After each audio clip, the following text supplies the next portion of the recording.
Welcome to Relevant Revitalization, where you will find out the good, bad, and ugly of church revitalization. You will hear from pastors who have been through the revitalization experience, experts in the field, and much more, all with the goal of equipping, encouraging, and engaging you, your leadership, and your congregation to see God breathe life in your church. Now, let's get into some relevant revitalization. Welcome back to another episode of Relevant Revitalization. My name is Matt Coyne, and I am excited to have another pastor to discuss to talk about, to let us know about his revitalization journey. Timothy Miller, pastor of Lakeview Church in Tarpon Springs, Florida. Tim, how you doing today? Doing great. Really appreciate you having me on the show. I know we've been trying to get together for a little bit now. Andrew and I, we've been talking about this project you've been doing for a while now. So we're stoked that you finally got it off the ground. You've got some great content out there. So I'm stoked to just, play a small part in this journey that you're on. I love it. Well, thanks. I appreciate that. And thank you to you and the Practically Pastoring guys who, allowed me to be part of what you have going on there, what you've been doing for years. And through you and Andrew, through Morning After, and then Practically Pastoring. We're about, you guys are you're over 2-3 years now on Practically Pastoring, right? Are we that far into we it? We are. We're several years into Practically Pastoring, even more in Morning After. I mean, Andrew and I are rapidly closing in on our 300th episode, which is that's awesome. So crazy. We've been doing it for way too long. Yeah, I enjoy it personally. So good. A little shout out to Morning After Ministry Show. I know, Andrew's show at this point has not been dropped yet, but I've had the opportunity to talk to him, and so I'm excited to hear about Lakeview Church. I know a little bit about the journey, but before we get into that, I know I introduced you just briefly, but sure. Look, I just said Andrew because I talked to Andrew. It's okay. And then I called your church Safety Harbor, and people get us confused all the time. We look so similar. I'm always wearing a tie, my glasses, my balding, it's. I think I just confuse every Florida church. I'm so jealous of all of you of having warm weather. Hey, over 300,000 people move to Florida every single year. You could be one of the 300,000 one year. So it doesn't take much to tempt between Disney and Well, Tim. Yep. Like I said, I introduced you some, but I'd love you if you share whatever you want, your family, ministry experience, passions, all that fun stuff. Yeah. My name's Tim Miller. I'm the lead pastor of Lakeview Church in Tarpon Springs, Florida. My wife, Stephanie, and I have been married closing in on 16 years now. So we've been together since, she was like 7, close enough. We met when she was a freshman in high school. I was a sophomore. We've been together ever since. We've got 5 kids ranging in age from 14 down to 7 years old. So the bulk of my time is spent with my wife, my kids. They're all in some sort of sport or extracurricular activity. So that is a vast majority of my time after school. And I love it. Love being a dad, love being a husband. And I love pastoring Lakeview Church. Been at Lakeview for quite a while. We are started in 2010, so closing in on my 15th year at Lakeview Church. Outside of all things church ministry, love hanging out with area pastors. I've got several guys that we're not just pastors, we're friends, and we hang out outside of our churches, outside of our families. Andrew and I spend way too much time together, and I've got a couple other pastors in the area that we text daily. We hang out as often as we possibly can, and outside of like ministry connections, which is almost all of my life, just can't help it. Avid sports fan, sports watcher. If you know anything about me, you know that come football season, my identity changes a little bit into an obnoxious, diehard Jacksonville Jaguars football fan. Can't help it. Can't shake it. Grew up in Jacksonville, so it's part of my DNA, part of my blood. I bleed teal, win or lose. So that's something you should probably know about me. Interesting tidbit for my fam this year. This is the first time in over a decade we do not have annual passes to Disney World. So we're taking a year off. I didn't. I know that I mean, this is the first time I've said it out Wow. loud. We haven't told many people. Yep. So taking a year off, just doing some reevaluation. Turns out it's not cheap. And when you've got kids going into high school, that is also not cheap. So hopefully, Yeah. prayerfully, we will reclaim our Disney passes in the not too distant future. But for this year, with our schedules, taking a year off. But typically, you would find us at a Disney park about once a month or so. But Yeah. not this year. I feel like that deserves some counseling, maybe. It's tough. My wife and I are still processing and working our way through it because there's been multiple times we're like, I just kind of wish we were at the parks right now because that's been such a huge part of our life for, again, like the last decade. So a little bit of a different year for us. Yeah. But that's okay. We've got a lot going on. So our focus has shifted a little bit, especially with everything happening at the church right now, which we'll talk about in just a little bit. Yeah. Yeah. And it's one of the things I know we've talked, in the past about. I am the same way when it comes to the Steelers, born and raised in Pittsburgh. Yep. And we've had a few conversations about the Jaguars Steelers, and it's I'm right there with you. I mean, I turn into a different person, unfortunately. Yep, I've already started the countdown to the draft. What's funny is a couple of guys have found their way to Lakeview who are also diehard Jaguar fans. And it wasn't like they came because they knew, but they came and heard, and then immediately they started wearing their Jags gear. So I've got a couple of guys who will just every week, they know to wear their Jags gear to church. It cracks me up. Yeah. Yeah. So there is something about football and ministry. I know. And there it is right there. So, yep. Well, yeah. And obviously, we're going to talk about Lakeview. I appreciate you sharing about your family and just, all your passions and hobbies, because I think that's part of who we are. And one of the things I love about what you're passionate about, Tim, is pastors having friendships together and relationships and making sure you're not doing ministry alone. And I think that's part of the Lakeview story, at least for you, it really is. Yep. Building those relationships and having those mentorships and being able to go to your friends in those moments. I know the one episode of Morning After, you were talking about, that fine line of celebrating with one another, but not also not discouraging one another, right. Saying we had an amazing Sunday. And then somebody who's going, oh, thanks a lot, Tim. That's the last thing I needed to hear right now. So, yep. So you shared you've been at Lakeview for 15 years. Our stories are very similar. Mm-hmm. I know Andrew's is very similar, where we all started in youth ministry. Yeah. Now we're all in a senior pastor position. And I personally, I love, my journey. And again, yours is very similar along that same timeline, but you've been there for 15 years. Can you share a little bit about the timeline of Lakeview Church? So anything you think we need to hear to help paint a picture of what Lakeview is? Absolutely. So I came in to Lakeview in 2010. So 2010, actually January 1st, midnight was my start date because it was an all-nighter youth event.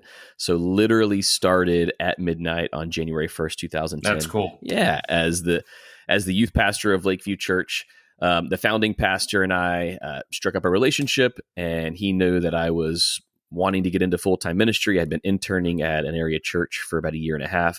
So we went through the interview process and eventually came on board at Lakeview. It was a really sweet fit for me and my very, very small family. My oldest was only 6 months old at the time. So that was January 2010. And Matt, I'll be honest with you, my heart was youth ministry. Like, that was it. I had no aspirations to climb some sort of ministry ladder. I kind of was annoyed with the guys that right there with you, pretty vocal about this is just a stepping stone for me, because it wasn't. My heart was all in with student ministry. My heart was all in with the parents, with my small group leaders and my church. I genuinely believe this is where God had called me. And if youth ministry was where God wanted me for 30 years, I had no problem with that. I mean, I was at the conferences every year. I met the guys who had been doing it since they were 20 and they were now 50. And I was like, you know what? I'm fine with that. like at some point my salary would have to grow. And I knew that at the time we were seriously on food stamps because my salary was so unbelievably low. But we did what we had to do to make ends meet because we knew we were doing what God called us to do. It wasn't for a few years that I sensed something, not that I wanted more, but that God was kind of challenging me in a weird way because I wasn't a huge fan of adult ministry. Like I wasn't like against it, but I don't know. I just preferred teenagers and student ministry. That was just kind of where my heart was. So at the first inclination of God saying there might be something else for you at some point in the future, I was very hesitant and resistant. I actually went to my senior pastor at the time and told him, "Hey, the Lord's doing something in my heart. I don't know what it is. This is going to sound weird." And I told him this like right to his face. And I said, I don't know if I'm supposed to be the next lead pastor of this church, but that's kind of like where my heart is at. And this was kind of early on. And my pastor at the time said, "Tim, I've kind of sensed the same thing." So that was like a really interesting conversation we had early on. And I kind of just put that to the side for a few years because I didn't know what it meant. There was no timeline. I hadn't even finished my undergrad and I wanted to have my master's degree before I stepped into a lead pastor position. So that was like 2012, 2013. So by the time 2015 came around, I was nearing the end of my undergrad journey. My salary had not increased all that much in 5 years. And so I just knew that at some point, we were on our third or fourth kid. Stephanie and I were at this point. So it just wasn't cutting it. When I originally interviewed with Lakeview, I committed to 5 years. That was my original commitment was I know it's going to take every bit of 5 years to get a solid base, a solid foundation in youth ministry. So when that 5 years came, I actually had a couple of offers from some area churches that I wasn't looking to or for, but they found me. So I just kind of sensed the Lord was saying, just explore this. So I did. And I walked down that path with a couple of different churches, one of which got to the final stage of the process. And I sat down my senior pastor and said, "Hey, I just want to let you know, so you're not shocked. I have been interviewing with another church, not because my heart's not at Lakeview, but just because the Lord opened this door and I wanted to make sure that we're exploring all of our options." And he said, "Tim, let me make a few phone calls before you make any final decisions." And I said, "That's fair." So then he actually got back to me and said, we want to match the salary that the other church is offering you because we believe in your long-term future here at Lakeview. And that really meant a lot to me. Like that to me was God using that moment to solidify where he had my family and I at the time. So that was 2015. So we increased my responsibility at the church. I went from the director of student ministries to the next gen pastor. So basically oversaw all of family ministry, started preaching our main services with the adults about once a month. And I started attending all of our monthly elder meetings. So that was my main increase in responsibility in 2015. Then in 2018, my pastor had just finished reading, it was called Next Steps. I'll get the name of the book. It was solid in our journey as a church in naming a succession plan and actually detailing a succession plan. We, Peyton, our founding pastor, he actually wrote up an outline of what a succession plan would look like for when he would step down as lead pastor and named me as the next in line, the next pastor, which was kind of cool. Like I thought it was really brave of him in a lot of ways to do that.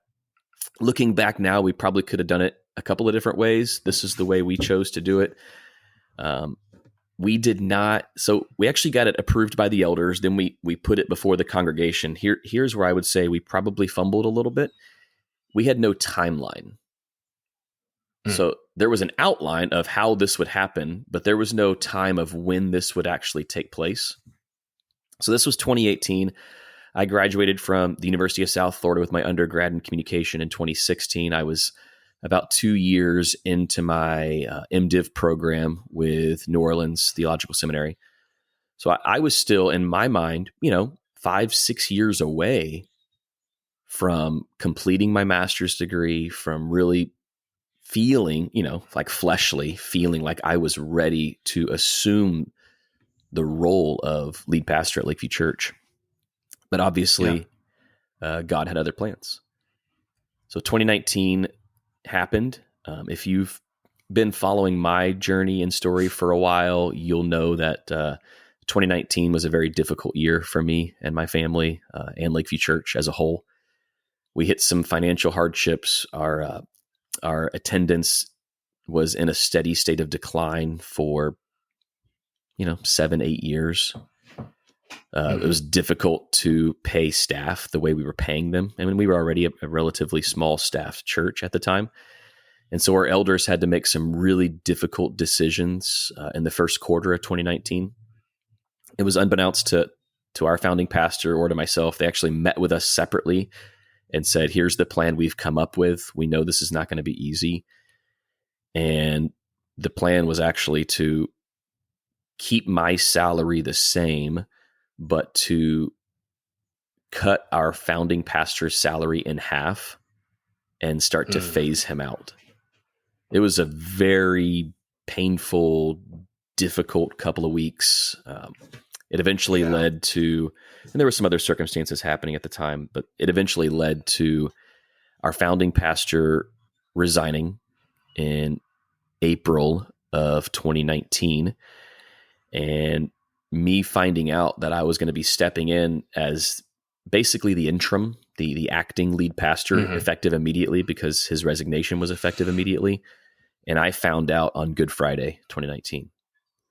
So my first Easter at Lakeview Church preaching I had a 48-hour notice, which those of us in ministry, the pressure of Easter Sunday. So every year around Easter, I get these like feelings of, man, I'll never forget that moment of getting that phone call from an elder saying, I hope you can preach on Sunday because you're up.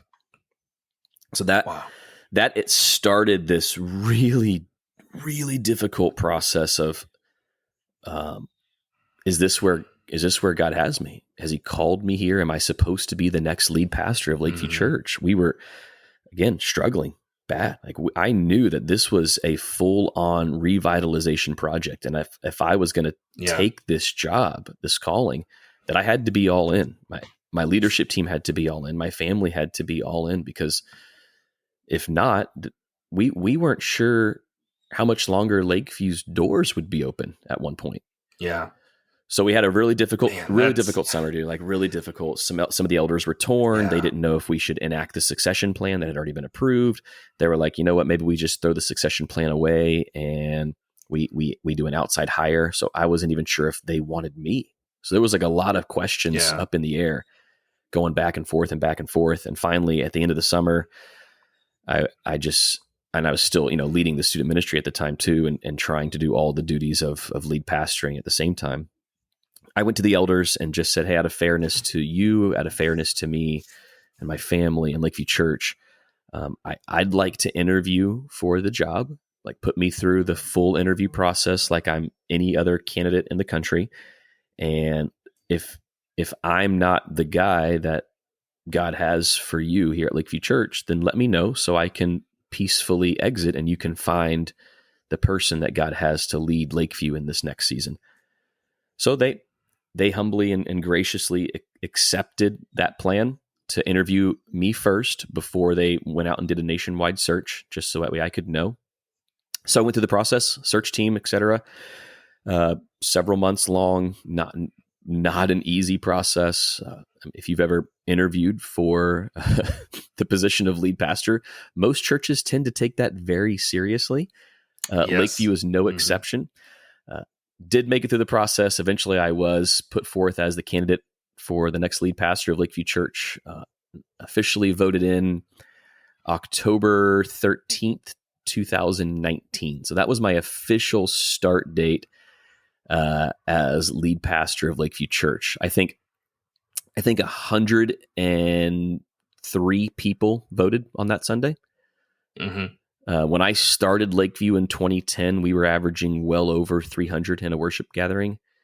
So that kind of tells you where we were at by 2019. Yeah. So in 9 years, we were down a lot, didn't know what was going on, but trusting God's goodness, His grace, His mercy.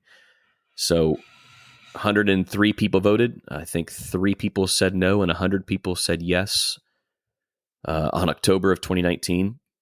And before we fill in all the gaps between October 2019 and April 2024, I'll just tell you this because it's a huge praise on what God is doing. We post Easter, I'm not going to throw out some ridiculous Easter number because they're always inflated. Post Easter Sunday, this past Sunday, we had 500 people in our worship gathering. Wow. So it was like it was this really surreal moment for me, and we've been averaging close to that this whole year almost.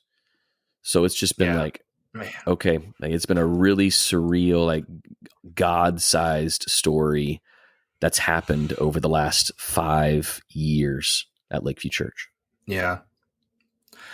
Tim, I can't express enough how much I appreciate you sharing the valleys, because we know there are those listening to this podcast who are going through that right now. And so for them to hear that there is hope, there is, it's not, this is just a valley. And when we follow God's calling, we follow, God's sovereign plan, look what happens. And I want to say this because there's always this temptation of, what's the next great leadership book? What's the next great 3-step model to grow your church in 60 days or less, et cetera. And we tried that, all of that. From 2010 to 2019, we rebranded, we rewrote the mission statement, we came up with a strategy. It's not like we just weren't trying. We were trying everything we possibly could because we believed in what God was doing at Lakeview Church. But for whatever reason, we continued to see the decline. It wasn't until these last few years that we've really experienced God's hand of blessing. But I'll say this, it's hard to appreciate God's hand of blessing without first going through some really difficult seasons in the valley. Yeah, that's good. And I can be a second to that, that valley, that those are the moments where I hope we're always trusting in the Lord, but we really need to trust, because I'm sure so many of the decisions you have made, you have just had to say, I'm trusting in you, Lord. I was talking to someone the other day, and that meme of, you sure about that? Yeah. You sure about, what the meme I'm talking, it's, how often I was going, God, you sure about that? You sure you got this? And he did. And so I again appreciate you sharing that, because there's so much hopelessness in those. You already said it. We weren't even sure if Lakeview was going to keep their doors open. Mm-hmm. Or however you said that, when you're getting to that place, it is just full trust. And it is, as you said, it is God and God only. That it is the numbers at Lakeview Church. I make sure I say this, the numbers, people do inflate, right? But as I always say, it's so important not to take away from what God is doing, that you were at 103 who voted you in, almost, or you said over 500 this past Sunday. And I know some are going, oh, that's the last thing I need to hear. No, we need to hear that, because only God can do that in that amount of time. Yeah. That's why we need to hear that. So you shared already some of the discouragements, but Tim, would you be willing to maybe share, a little, what's been the biggest areas of discouragement in this season of revitalization? Yeah, we'll go back to 2019 because I want to start there, because I would argue that's where the revitalization process truly began. I think we hit rock bottom. We as a church realized that, hey, this is our core. This is who we have left. This is who God's going to use to build whatever it is He wants to build right here in Tarpon Springs. About 2 weeks after I was voted in as lead pastor, half of my elder board resigned. Wow. That was tough for me. because I was going to say, I'm sure that made you feel great. Yeah, it felt awesome. So I saw immediately that the vote of confidence I had from who I thought was, my team of leadership. So very early on, I got together with the elders that were left on the elder board with me, and we decided that this thing has to start right here. This is it. Yeah. Like, it has to start with the leadership, with the highest office of the church, that is the eldership. And we need biblically faithful, biblically called, biblically trained elders like that. There had been an elder selection process for years at Lakeview that was loose. I'll just say it like that. And there may have been elders who came on that probably should not have been in that role at all. And so we made the decision that, you know what, if we want to see health and vitality in every ministry, it has to start in the ministry of our elders. So that's what we did. We dug deep. Yeah, that's good. It took a while to solidify the elder selection process, how we went about that. And we actually cycled off a few of our elders. Some of them came on for a season and weren't on very long. I had 2 other elders in my tenure resign while I was lead pastor. And again, that was tough for me because I'd have to look in the mirror and think, am I truly called to lead in this capacity? Like, I knew that I was called to lead in student ministry, but was I called to lead in this capacity? And I just kept getting this sense from the Lord that you are, but you have to trust me. This is not going to be Tim Miller's church. And that was like really clear to me early on. Like, this was never going to be built on one man. It was not going to be built on one personality. And I didn't want it to be. I've just seen that pitfall too many times. So we went to the congregation early in 2020 and let them know that we've been studying the New Testament, and we believe that a plurality of elders is the way this church needs to be led, not just by a solo pastor. So Tim is one amongst equals. He is an elder. He is not the only elder. He is one of the elders. And not all of our congregation responded well to that. They were used to a different style and a different leadership process for that, because Lakeview was, at the time, over 20 years old. So we did lose some people early on in that change when we made it very clear that it wasn't just going to be about one man. It is. His name's Jesus, not Tim. And that was kind of the start of the Revive journey at Lakeview. Some of the other struggles were personal for me, because I don't know if you experience this, Matt, but there probably are some pastors out there who've gone through this. Some of your relationship dynamics change when you become the lead pastor. I had some friends that I thought we were close when I was the youth pastor. And then when I became the lead pastor, and there's a great article by the Gospel Coalition that talks about this. You know who your true friends are when you make a decision that they don't agree with. Yeah. So I made a few decisions early on, including being very vocal about a gospel-centered shift in the way that we preach and teach. And I had some friends who disagreed, unfortunately. They were really close friends they were in my home group. So it was like, for my wife and I, these were very close friends. So we actually lost a set of friends about, I don't know, a year or so into my pastorate at Lakeview. Wow.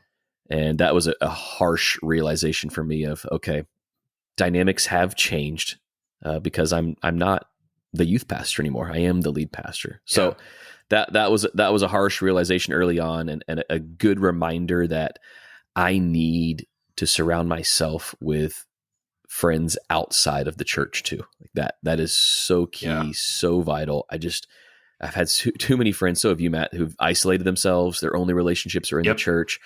And when something breaks down, you've got no one to go to outside of the church. All of your relationships were inside. You've got no other pastors, no other ministry family. So we've been very intentional with surrounding ourselves with other ministry families in the area. And we try to see each other as often as we can, get together as often as we can. Group chats have been super helpful for me in decompressing and working through a variety of issues. But I know this is a big part of your podcast, and so I just want to make sure we hit on it here. I appreciate do not that, do ministry alone. Like I'm just telling you, I have seen the downfall of too many pastors, too many staff members who thought they were the exception, thought they could go at it alone. You are not the exception. We all need other people in our life, and we need people who are like-minded. So there's your plug for don't do ministry alone. Try to hit that as often as we can. Yeah. And I mean, to plug Practically Pastoring, we have there's a group there of over 1,000, and you would think, oh, that's too big. If I mention anything in there, I'm going to get judged. I'm going to get pushed back. Yeah. I'm going to feel like I'm a failure. I can say firsthand, I don't think I've ever seen that on that page where you post something and you can post it with full assurance that you're going to be encouraged. You might be challenged. I'm not going to say you're going to hear what you want to hear. You're going to hear what you need to hear. Yep. But I can truthfully say you're not going to be judged. You're not going to look down upon. That is a safe place to go. But as you said, locally too, make sure you're reaching out don't do ministry alone. Yeah. As I say on every show, and I'll say it at the end, I'm here for you. I don't want to speak for Tim, but I'm sure he would love to absolutely be there to pray with you and support you and to talk. So 100%. Yeah. I appreciate you saying that. Well, you've talked about the discouragements, but man, has God brought some joys and blessings. It's been unbelievable. Lakeview Church. So can you share a little bit about that? Just the blessings you've seen and the joys. God has shifted the culture of Lakeview Church. There's just no other way to say it. I realized that about 18 months ago that we really are in sort of an invite culture phase right now at Lakeview, which has not been the history. People, and I'll be really honest with you, when I was a youth pastor, I didn't invite my friends to church. It was tough for my wife and I on Sundays. We weren't, and it's a preference thing, I think. Could have also been a pride issue, but I wasn't thrilled about what was happening on Sundays at Lakeview. Wasn't always challenged in a way that I felt like we should have been challenged. And I don't think we were alone, because people were not inviting people to church for a long time. And we've seen this really interesting shift where we're not like big on church marketing. We don't really have any 3-step strategy or here's the exact plan and route we've taken to get to where we are now. And, we've obviously grown tremendously, but we just attribute that to God honoring faithfulness. We made a commitment really early on, not just as a leadership team, but as a congregation, that we were going to be faithful week in and week out. If God chose to bless that with numerical growth, okay, we're fine with that. If the blessing was going to be spiritual growth, great, we're fine with that too. Did we have any idea that it was going to be both, and it was going to be rapid, and it was going to be almost uncontrollable? We had no idea. So the season that we're in now has just been a little bit wild to be a part of. Yeah. And I talk about it with one of my staff members because she came on staff 6 months before I did in 2009. So we've both watched God just completely transform Lakeview from the inside out. So it's been a lot of fun to just sit back and tell people it's not us. It's not how great our band is. It's not how great of a speaker Tim is.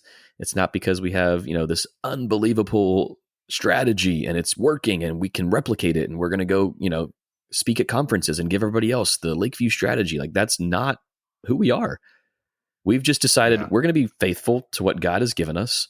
We're going to take care of what God has given us. And we're going to trust that God's going to do the rest. And that has been like the secret sauce. Seriously.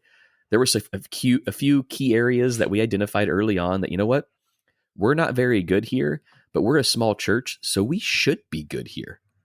For example, our first impressions.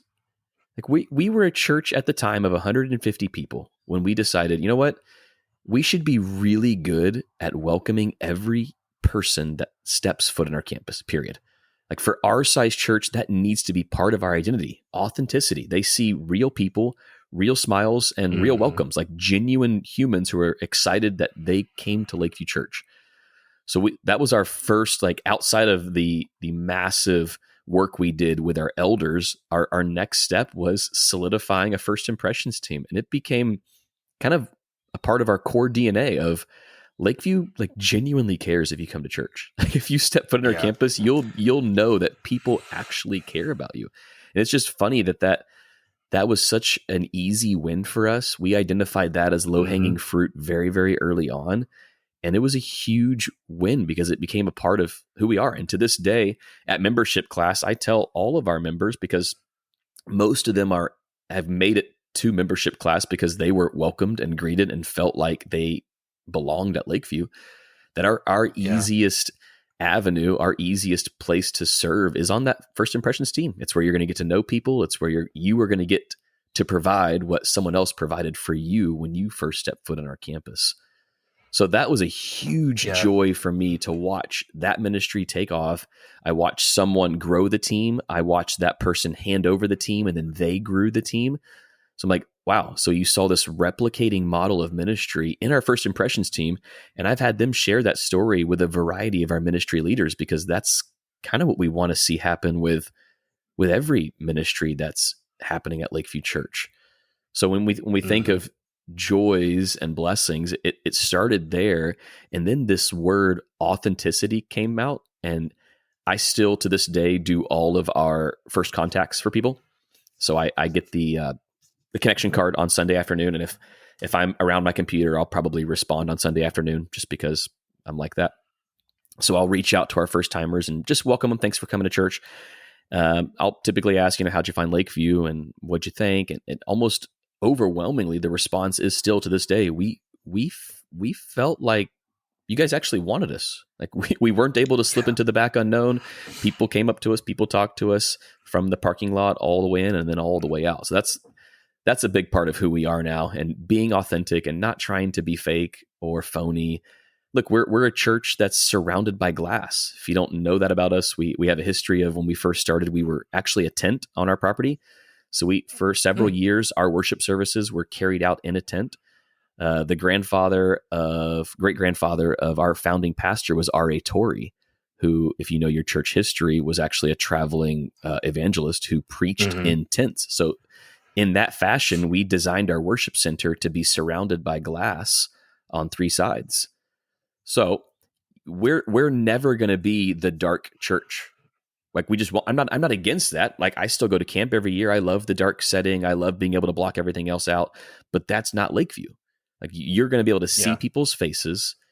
We don't have like lasers or fog or anything like that because it wouldn't work in our building. I'm not saying that you can't do that. I'm just saying that's not who we are. So we owned that very early on, that look, this is who we are. This is who God's called us to be. So let's lean into that.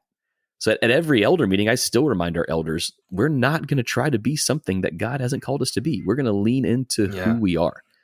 So thinking of joys and wins, it's just been this really cool experience to watch God work and move and grow. And then people get excited about it. And that's where this invite culture happened. That's been this current season of, hey, I invited this person. And so I'm meeting a handful of people every week from friends of mine who've invited friends of theirs to just come and be a part of what God's doing at Lakeview. So it's been a really sweet season.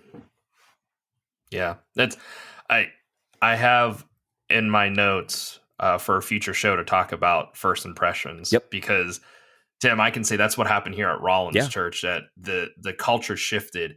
And I would say 9 out of 10 people I talk to say we came back because we felt like you really wanted us there. And I'm like, how sad that we still have church, but that's the truth, that it's just, you feel like it's such a simple thing. I mean, I asked a couple to take over first impressions, what we called hospitality, because they do some other stuff as well.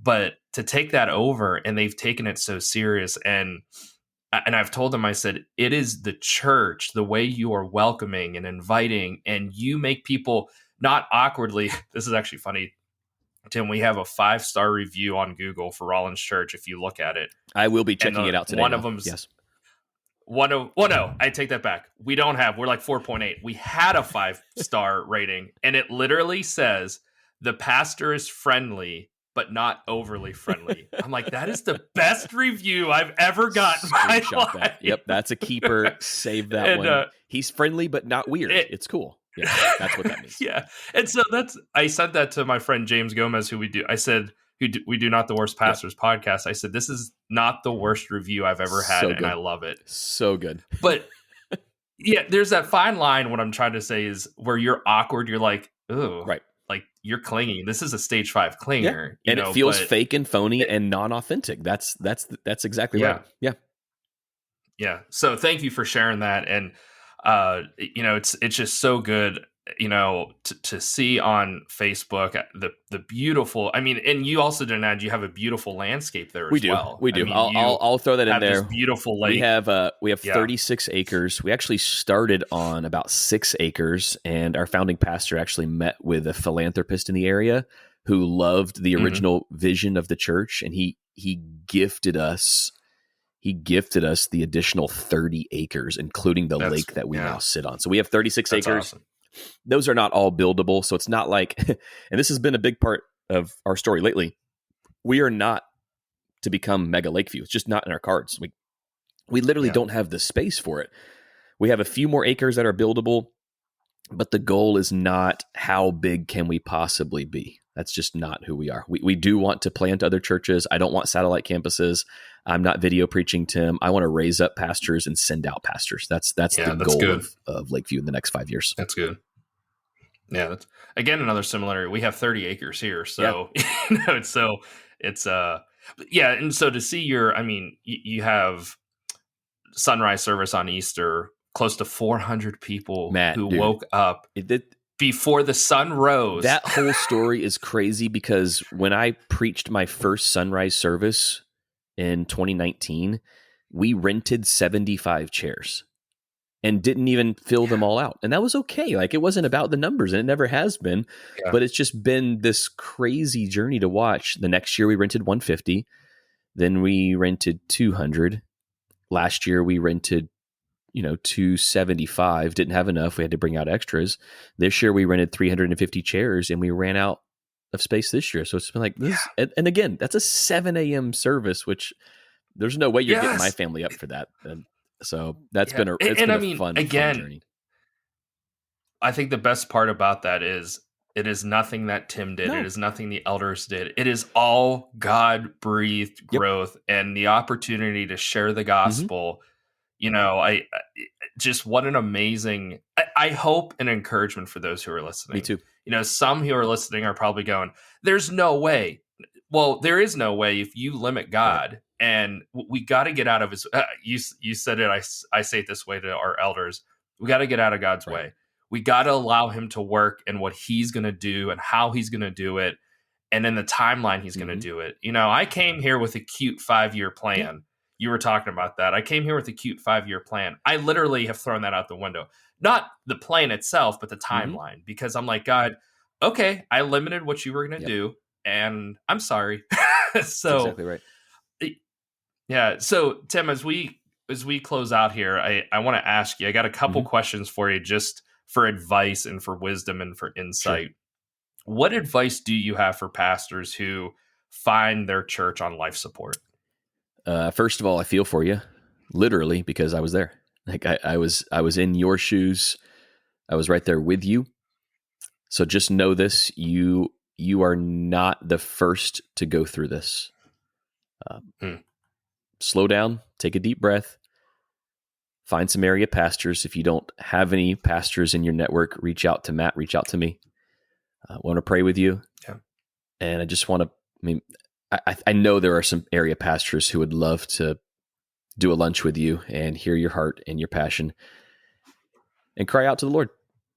I don't know what God's plan is for your church in this season. And it could be something that you might not like. And it could be the Lord asking you to buckle up, because what happened at Lakeview God can do that wherever he chooses to do that. For me, to you, from me to you, it would be remain faithful. The calling on our lives is faithfulness when things are going great and faithfulness when things are not going so great. You know what God's called you to do, so continue to do that. Remain faithful in and out of every season. That's my biggest challenge for you. Yeah, that's awesome. Well, And those moments of success, that's actually, now let's go back to the other side of it. Those moments of success, Tim, I have struggled with it, and I don't know if you have, but there have been times when I go, look what is happening because of what Matt's done. And God humbles me super quickly. But in those moments of success, in those moments of God breathing new life in, what advice do you have for remaining humble? Sure. This is really tough because obviously you're probably the primary communicator. You are probably, quote unquote, the face of the church. Mm-hmm. That's just the nature of the beast as the pastor. So you will get the comments after you preach. Great sermon, Pastor. We come because of this. We're here because of this. Those are really scary words for me to hear.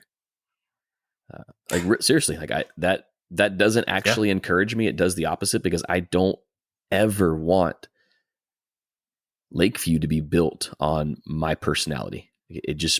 We're setting ourselves up for failure. We don't have to show you the statistics, guys. Like you know what happens here when a church is built on anything other than Jesus. So my encouragement for you, Pastor, in a season of joy, in a season of maybe growth, would be to remember it's not you. It's not.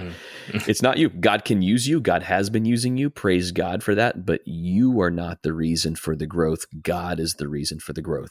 So if you don't have anybody in your life who's telling you that, you need to get somebody in your life. I've got several friends who remind me often that it's not me, it's God. So celebrate what God is doing. Celebrate it with your staff. Like all of those things are true.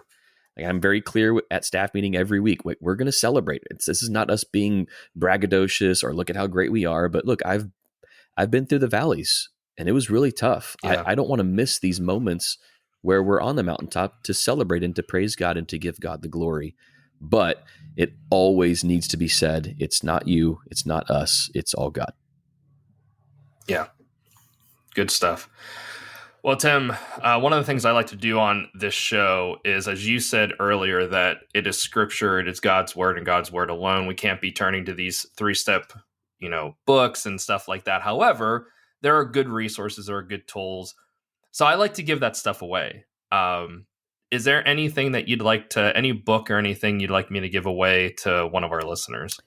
I guess I have to go back and see what you've already given away. There's 2 books on my bookshelf right now. One is a classic. You've probably already read it. And if you haven't read it, you should read it again. I would say there's actually 3 that have impacted me greatly. Okay.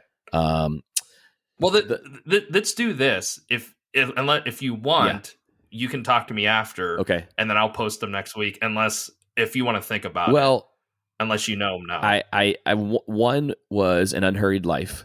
Read that a few years ago. That's really for you, Pastor. That's like for your soul searching as a reminder to. Yeah, that's good. Because for me, I have to be in the Word every day. I read. Yeah. I'm not trying to brag, but I read my Bible cover to cover every year and have since I accepted the job as lead pastor in 2019. That's been huge for me. Like in the Word of God every single day. Part of the reason I was able to slow down and do that was because I think his name was Alan Fodling. Yeah. An Unhurried Life by Alan Fodling. That was big for me. And I was also challenged by a seminary professor in my final year of seminary to read my Bible cover to cover every year. The last 5 years I have done that. And the last 5 years I have grown more in my walk with Jesus than I have in the last 30. I'm 36. I've been a Christian since I was 5. So in my last 31 years as a Christian, I have grown more in the last 5. And it's because I was intentional about reading my Bible. The other one I would recommend, and there's been a couple of different versions. It's called Dangerous Calling. That's Paul David Tripp, right? Yep. If you have not picked that up, it can be disturbing because he talks a lot about failures and churches who have failed their pastors, pastors who have failed their churches, how they walked It's through so those good. things, how they came out on the other side, and some very real pitfalls to avoid. So I've highlighted that so many times with my elders, and we've tried to implement a few things that Tripp suggests in there. So that dangerous calling is the other one, and the other one. I'm so glad you said that one. I don't know if you guys have good. talked about that one before, but honestly, like that's its own pot. Like you could take an entire podcast to talk about that. And then don't waste your life, John Piper. Like if you haven't, there's a classic line in there by Piper, and it's just this reminder that, hey, pastors, we have not arrived. Okay. Like you might think you're the stuff, but there is no such thing as a professional Christian. So don't waste your life, John Piper. Those are my big three that I give you. Awesome. So those three I'll be giving away. Just as always, be on the lookout on Facebook. I don't do anything gimmicky. Just like the post, so I know you're interested, and I'll have those three up there. And that is made possible by my good friend Ryan over at Promotions Guy. He loves the church, loves the Lord, and every time he gets an opportunity to help with that, he does. So Ryan, I appreciate it. Tim, thank you so much. It was so good to hear. I've heard some of bits and pieces of the story of Lakeview, but it was good to see it all together. Sure. But I have one last question for you before you head out. Closing encouragement for our pastors. Anything else you want to leave us with? Final word of encouragement. I'm just going to echo what we've been saying this whole time. Maybe this is what's been like piercing your heart. Stop trying to do it alone. Stop. It's over. Like you need people in your life. Awesome. Well, again, thank you. It's been great. Looking forward to seeing the impact that it makes, just people hearing the story and what God's doing. So until next time, I am Matt Coyne, and this is Relevant Revitalization. Thanks, guys.